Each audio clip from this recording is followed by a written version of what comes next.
stones? Is this about the stones? Have you found them? Where are they?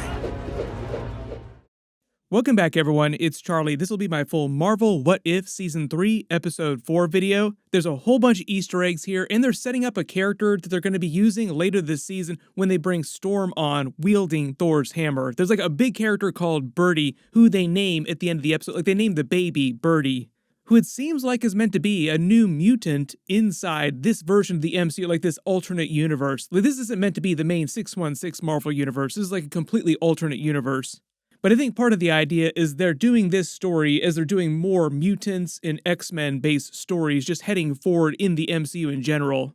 Marvel Phase 7 after Secret Wars is basically like the beginning of the mutant saga, where they do more X-Men based stories just in general. But there are a ton of cameos during this, like Josh Brolin even came back as a version of Thanos for this.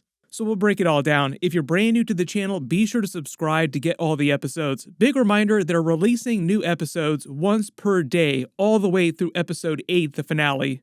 The episode title was What If Howard the Duck Got Hitched, and it's a reference to Howard the Duck getting married to Darcy, and it's meant to be a direct sequel to the Season 1 episode where they got married while in Las Vegas during that Thor episode. So this is meant to take place in like the future of that particular universe.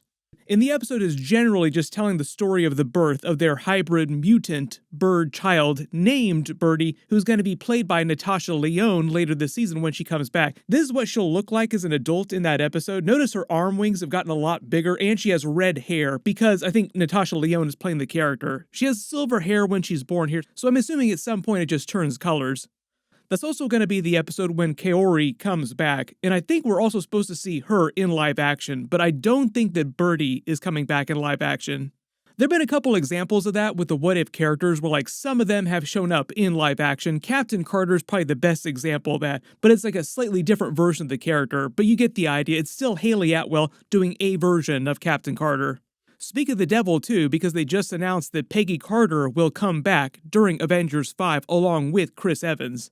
I've already done a video about Chris Evans coming back as part of the evil Avengers team that Doctor Doom is putting together. It's like a whole big thing. Pretty much all the original Avengers actors are coming back for Avengers 5, but as different versions of the characters from other universes.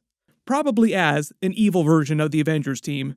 But the episode starts with a brand new music track showing the baby's birth and Howard the Duck taking a recording like a home movie, but they're playing it as if he's recording it on like an old-timey VHS recorder in 4:3 aspect ratio. My dad had one of these back in the day. The reason why they were so big is because they recorded on full-size VHS tapes.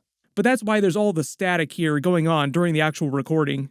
Pretty much anybody you run into that would try to record some moment like this in present day, though, would do it on their smartphone. So they like turn the phone sideways, 16:9 aspect ratio, or just record it tall size. And however modern science made it happen in this universe, Howard the Duck was capable of reproducing with Darcy, a human. Apparently, once you go duck, you don't go back. Notice there's ducks on the baby's blanket, and the big reveal here is that Darcy didn't actually give birth to a live duck. She actually gave birth to a giant egg. So that egg probably wrecked her body. Gonna take her a little while before she can actually do anything. The video feed shows a bunch of interference, which was common on CRT sets and VHS tape playback, with the watcher narrating the birth. Saying their child was destined for greater things, special girl style. Like I said, this is meant to set up Natasha Lyonne's older version of the Byrdie character when she comes back in that future episode. I think it's episode 7 and episode 8. Not totally clear what the storyline is going to be during those episodes, but apparently it's going to be big enough for Storm to come from the X-Men wielding Thor's hammer. Typically, they've ended each of the What If seasons with like some multiverse ending threat that they have to stop. In the way they show her being hatched out of the egg later in the episode, giving off all that cosmic lightning, she actually seems like she has some pretty powerful mutant abilities. Then they flash back to show the backstory of what happened after they got married in Vegas during that Season 1 episode with a big recap. Notice Howard the Duck's booking number at the police station is meant to be a reference to the Howard the Duck movie from 1986, which was made by George Lucas of all people. I think James Gunn was actually joking about that being one of the worst comic book movies of all time, but like in a good way, like so bad that it's good. If you have not seen it, I would recommend checking it out. It's sort of like a fandom rite of passage. It's also fun to watch after watching Howard the Duck in the Guardians of the Galaxy movies. Seth Green did come back to do the voice again. A lot of the movie actors came to do the voices again, but not every single one. Like Kat Dennings came back to do Darcy again. They get married by an Elvis impersonator, which is a trope of Vegas, very common. The Bible he reads from, Love Me Tender, is an Elvis song. They reveal in that universe all the different alien races that came to Earth during the episode pretty much stayed there, and it's pretty much every major group from the cosmic MCU.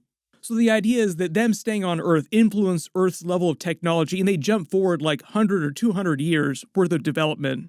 So you got everybody's technology just flying around all over the planet like it's no big deal. The Miss Switzler, who's their upstairs neighbor yelling at them for the bad singing, is a character from the Howard the Duck comics. Notice she's wearing a duck-themed sweatshirt, which she's also wearing at the end of the episode. We see the Watcher watching them from inside the room in his astral form. She makes the nesting joke because ducks have actual physical nests that they sleep in. Topaz shows up to give them the free tickets to the Grand Master's intergalactic cruise ship, but it winds up being a ruse because the Grand Master wants to scramble the egg and eat it like a dish. Gourmet duck baby. There are a whole bunch of cosmic references here, like they say they're stopping at Vormir, couples cliff diving, and the joke about only truly appreciating it with someone you love is a Gamora Black Widow reference because you have to sacrifice someone you truly love to get the Soul Stone.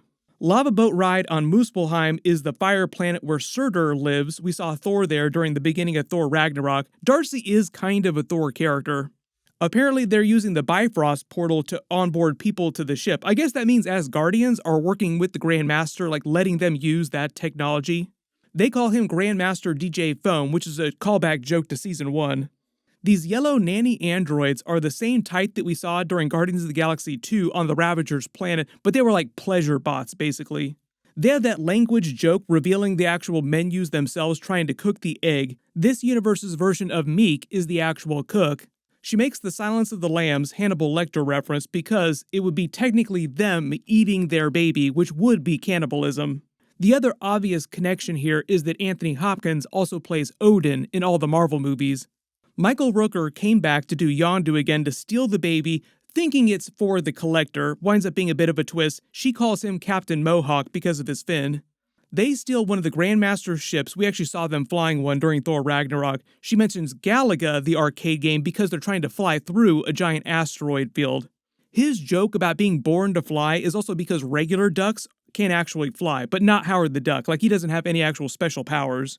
She says call the fuzz, and they call Nick Fury and S.H.I.E.L.D. They reveal that Clark Gregg also came back to do Coulson, who is still alive in the present day of this universe, and Samuel L. Jackson also came back to voice Nick Fury. He's come back in a bunch of episodes before this.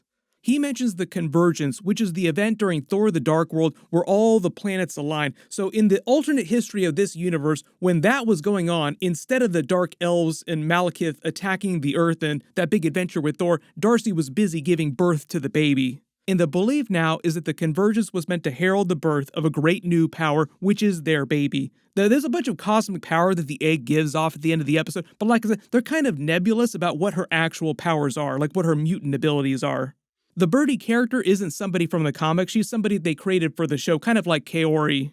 When they clock Yondu is going through the Cat's Eye Nebula, that's actually a real place in the cosmos. NASA actually captured images of it. This is what it looks like. The Nowhere joke is an Abbott and Costello reference, Who's On First. It's a very, very old joke that people use on shows and movies all the time. They reveal Caecilius has trapped the Collector in the mirror dimension and taken over Nowhere in order to get the egg so that he can put Dormammu's soul in it, and that'll be his way of entering this dimension in this universe. She makes the Eyes Wide Shut joke because of all the robes and the creepy ceremony. We see Dormammu actually come back. Caecilius makes the big Doctor Strange joke Dormammu does not come to bargain.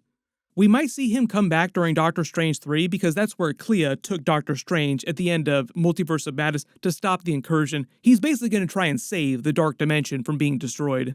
They make the Rosemary's Baby reference because in that movie, her baby is basically the son of the devil, and the idea is the devil plans to conquer the world, then the universe, entering their plane of existence through the baby. Nick Fury and Coulson show up with S.H.I.E.L.D. to help, and he calls this Level 11 Cosmic Contraband. I'm not sure what Level 12 would be. Maybe that would be like them having the Infinity Gauntlet. He claims he's not going to let them keep the baby because he doesn't trust them to handle this level of cosmic power, and then Caecilius opens up the mirror dimension and a bunch of portals, with them playing hot potato with the egg. Howard the Duck uses the portals to make a butt stuff joke with Darcy, like rear door entry. She's not amused by the joke, so even though she's a little bit freaky because she got it on with a duck, she's not that freaky. He makes the Bonnie and Clyde reference, and obviously she's worried because that movie in real life, that ended horribly with both of them dying. They take the baby to Jotunheim, and Loki of this universe, you'll remember, never became Odin's son. We actually saw him during that Las Vegas Thor episode. So he stayed on Jotunheim, eventually grew to full-size Frost Giant level, and then Tom Hiddleston also came back to do the voice again. The whole joke in this universe now is that he's created a ski resort on the planet for tourism. Like, that's all he cares about, is just making money through tourism. He says his father, Laufey, is still alive, still king of the Frost Giants, not amused by the idea of the resort. And because Loki is Howard's longtime friend, he makes the Spaceballs joke about how they're kind of connected, very distantly, but not really that connected. I am your father's brother's nephew's cousin's former roommate. Then slowly, all the different major groups from the Marvel Universe start showing up trying to claim the baby. Loki makes the Thor joke saying brother from another mother, who is Frigga, but it winds up being Zeus from Omnipotence City throwing a lightning bolt at them. Russell Crowe didn't come back to do the voice though. This is another sound-alike. There were a couple examples of that during the episode. These are meant to be Zeus's troops. This is meant to be Malekith and the Dark Elves, who are still around in the MCU in the present day of this universe. Caecilius comes back, then Thanos and the Black Order show up, but the joke here is that the Black Order is just here for a Thanos company retreat. It's basically the lineup from Avengers Infinity War, and he shows up reciting the same line that he did when he first met the Avengers in Avengers Infinity War. Ebony Maw, Corvus Glaive, Cull Obsidian, and Proxima Midnight. They start all playing hot potato with the baby with this huge battle, and it's meant to be a comp to Avengers Endgame when they did the same thing with the Infinity Gauntlet with everybody just trying to grab it, running across the battlefield. There are a couple of scrolls in the background you see show up, start fighting, the Grand Master shows up, then Thanos shows up, and it's Josh Brolin playing the character again, yelling about the Infinity Stones, like, have you found the stones? Is that what you called me? Are there stones anywhere? Where are the stones? Josh Brolin has actually come back a couple times as Thanos during different previous What If episodes. Supposedly we'll see him back again during the live-action movies too. I think he might be coming back during Secret Wars as a version of King Thanos. That's meant to be an older version of Thanos that rules over the universe for many thousands of years. If you didn't read that run, Cosmic Ghost Rider is a big part of it. It's basically a version of Punisher that became Ghost Rider. Then the egg starts to hatch mid-battle, stopping everyone with its innate mutant power. The bit with Loki asking them if they like the ski resort like Coulson here is meant to be an Avengers callback joke because he killed Coulson during the Avengers movie. Even though that didn't happen in this universe, they kind of included that joke with Coulson getting pissed off and turning away just as a reference to that. The baby basically wipes everyone, and Zeus bailing claiming he's going back to the orgy is another Thor Love and Thunder joke. They reveal the baby does have those arm wings. Like I said, this is what she's meant to look like when Natasha Lyonne comes back as the adult version of the character later this season. They take her home to start raising her and name her Byrdie because she is a human-bird hybrid, basically, with the Watcher watching them from inside the bedroom again. Generally, it was an okay episode. Like, I did love all the cameo scenes, but I think mostly it was meant to set up this much later episode in the season. So if you wonder why they were trying to set up this whole prophecy with the baby being this cosmic figure with great power, it's because of what's happening at the end of the season. But I don't know exactly what the multiverse ending threat is going to be this season. Last season, it was Doctor Strange Supreme turning into the main villain, so this time it'll be like a completely different threat. But I think because it's meant to be the final season of the show, they're trying to bring everything full circle, so there'll probably be some teaser for something that they set up at the beginning of season 1. And I think it has something to do with the other Watchers from the Watchers race, like it'll be a Watcher versus Watchers multiple battle. If you haven't read Marvel Comics, the Watchers are an incredibly powerful cosmic race. There are a bunch of Easter eggs and references in the episode, so if you spotted any that I didn't talk about in the video, just write them below in the comments. In my next episode video, we'll post tomorrow. Remember, 1 episode per day. We also have Creature Commandos, and there's a bunch of big stuff coming up in the next couple weeks through the end of the year and in January, like those Spider-Man episodes, so be sure to enable alerts for my channel so you don't miss anything. I just did a video on the new version of The Flash and James Gunn's Superman trailer and the new DCU movies. Click here to learn all about that, and click here for all my What If episodes. Thank you so much for watching, and I'll see you guys in the next one.